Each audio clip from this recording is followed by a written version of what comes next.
আসসালামু আলাইকুম। আশা করছি সবাই ভালো আছেন।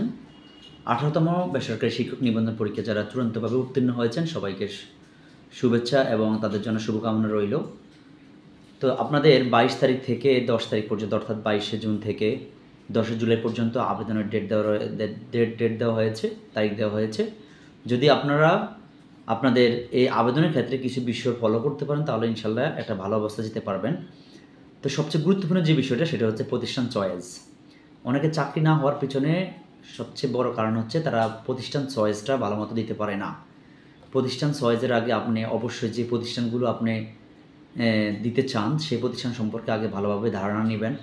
সেখানে কাম্য শিক্ষার্থী আছে কিনা বা ওই প্রতিষ্ঠান প্রধান কেমন, কোনো পলিটিক্যাল কোনো ব্যাপার আছে কিনা ওই প্রতিষ্ঠানের মধ্যে আপনি সেখানে বা আপনাকে যেখানে অ্যাপয়েন্ট করা হবে অর্থাৎ সুপারিশ করা হবে এই সুপারিশ যেখানে করবে সেখানে আদৌ কি শূন্যপদ আছে কিনা অনেকে ভুলভাল চাহিদা দিয়ে থাকে, সেগুলো অবশ্যই আপনাদেরকে আগে দেখতে হবে। হ্যাঁ, আগে পরীক্ষা করে দেখতে হবে অথবা গিয়ে খোঁজখবর নিয়ে তারপর আপনি অবশ্যই প্রতিষ্ঠান চয়েসটা দিবেন। তো প্রতিষ্ঠান চয়েসে অনেকে ধরুন আপনার মেরিট লিস্ট যদি একটু ভালো থাকে তাহলে আপনি একটু ভালো স্কুলে যেতে পারবেন, আর মেরিট লিস্ট একটু দুর্বল থাকলে একটু দুর্বল প্রতিষ্ঠানে যেতে পারবেন। তো এরকম যদি আপনার মেরিট লিস্টে সাপোজ মনে করেন যে আপনার 60 মার্ক আছে, তাহলে আপনি একটা ভালো একটা স্কুল পেতে পারেন বা প্রতিষ্ঠান পেতে পারেন। আর যদি 40 থেকে 50-এর মধ্যে আপনার মেরিট লিস্টে থাকে তাহলে আপনি ওই ভালো প্রতিষ্ঠান দিয়েও লাভ হবে না, কারণ অনেক ক্যান্ডিডেট রয়েছে যারা ভালো নাম্বার পেয়ে বসে আছে, ওরাও ওখানে আবেদন করবে। তাই প্রতিষ্ঠান চয়েসের বিষয়ে অনেক একটু সচেতন থাকতে হবে। আর এই পর্যন্ত আমাদের শূন্যপদ যে এনটিআরসির বিজ্ঞপ্তির মাধ্যমে আমরা জানতে পেরেছি যে প্রতিষ্ঠানে শূন্যপদ রয়েছে ১,৮২২টি। তার মধ্যে স্কুল অ্যান্ড কলেজে রয়েছে ৪৬,২১১টি, আর মাদ্রাসাতে রয়েছে ৫৩,৫০১টি, আর কারিগরিতে রয়েছে ১১১০টি। মোট ১,৮২২টি শূন্যপদ রয়েছে। আর চূড়ান্তভাবে পাশ করেছে মাত্র ৬০,০০০ প্লাস। তো এখানে প্রায় অনেকের চাকরি হবে আবার অনেকের হবেও না। যদি আবেদনের ক্ষেত্রে যদি ভুল করে থাকেন তাহলে হয়তো আপনার চাকরি নাও হতে পারে। এজন্য যেখানে আবেদন করবেন, যেখানে প্রতিষ্ঠান চয়েস দিবেন একটু ভেবেচিন্তে দিবেন।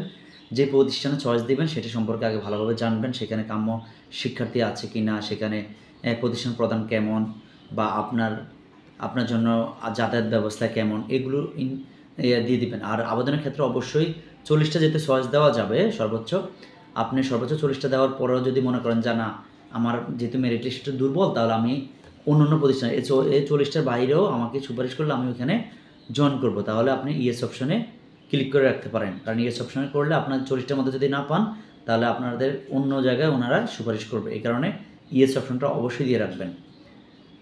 ঠিক আছে? তাহলে যদি আপনার মার্ক থাকে যে 60+ থাকে তাহলে আপনি এভাবে সাজাতে পারেন যে প্রথমে ১ থেকে ১৫টা প্রতিষ্ঠান আপনি ভালো একটা জায়গা দিতে পারেন, যেখানে শহরমুখী ভালো স্কুল স্টুডেন্ট বেশি, ওখানে দিতে পারেন।